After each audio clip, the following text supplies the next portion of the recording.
Ibu Saudara yang dikasihi Tuhan, kita bersyukur kalau hari ini kita diberikan kesehatan oleh Tuhan sehingga kita boleh beraktivitas seperti biasanya.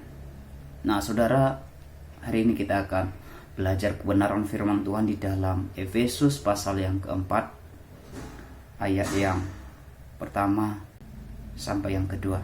Firman Tuhan berkata, "Sebab itu aku menasihatkan kamu, aku orang yang dipenjarakan karena Tuhan, supaya hidupmu sebagai orang-orang telah dipanggil berpadanan dengan panggilan itu. Hendaklah kamu selalu rendah hati, lemah lembut, dan sabar. Tunjukkanlah kasihmu dalam hal saling membantu." Bapak Ibu Saudara yang dikasihi dalam nama Tuhan, ini adalah pesan Rasul Paulus kepada jemaat yang di Efesus,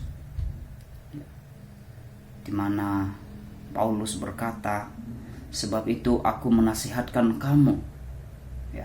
Ia menasihatkan orang yang ada di Efesus, seperti yang dikatakan, "Aku orang yang dipenjarakan karena Tuhan, supaya hidupmu sebagai orang-orang yang telah dipanggil berpadanan dengan panggilan itu."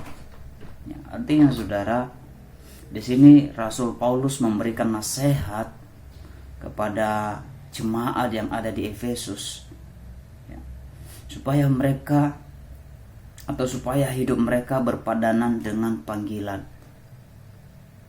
yang sudah dilakukan Tuhan dalam kehidupan mereka. Makanya Paulus berkata, "Aku menasihatkan kamu karena aku orang yang dipenjarakan karena Tuhan, supaya hidupmu sebagai orang-orang yang telah dipanggil berpadanan dengan panggilan itu." Jadi Rasul Paulus memberikan nasihat kepada jemaat yang di Efesus supaya hidup mereka berpadanan dengan panggilan Tuhan, supaya hidup mereka seimbang dengan panggilan Tuhan. Demikian juga kita saat ini, Saudara, kita sebagai orang-orang pilihan, kita sebagai orang yang sudah dipanggil oleh Tuhan dari kegelapan dan dibawa kepada terangnya yang ajaib. Mari, biarlah hidup kita berpadanan dengan panggilan Tuhan. Biarlah hidup kita sesuai dengan kehendak Tuhan, Saudara. Di dalam ayat 2 ini berkata, "Hendaklah kamu selalu rendah hati, lemah lembut, dan sabar. Tunjukkanlah kasihmu dalam hal saling membantu."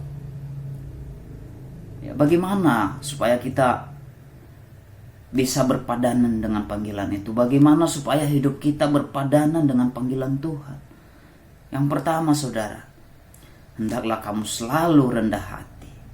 Rendah hati Saudara. Taat pada pemimpin. Lakukan kebenaran. Tidak egois Saudara. Tidak mementingkan diri sendiri. Tidak menganggap orang lain tidak penting. Tapi kita harus selalu rendah hati. Menghormati pemimpin kita.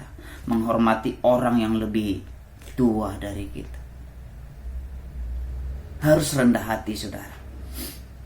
Mau dibentuk, mau dibina, mau diarahkan Saudara. Yang kedua yang harus kita lakukan selain daripada rendah hati, kita harus lemah lembut, harus sopan. Saudara.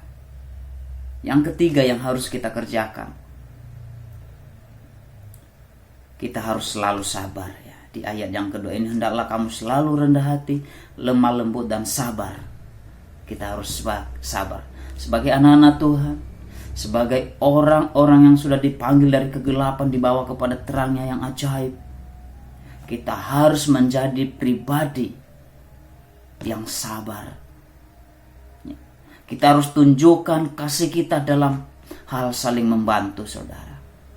Kita diperlengkapi oleh Tuhan dengan berbagai-bagai karunia, supaya kita bisa saling membantu, saling menolong, saling memenuhi, saling melengkapi.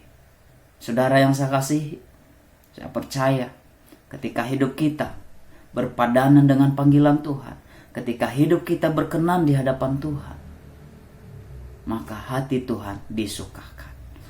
Hati Tuhan penuh dengan sukacita. Biarlah firman ini boleh menjadi kekuatan bagi setiap kita. Tuhan Yesus memberkati. Shalom.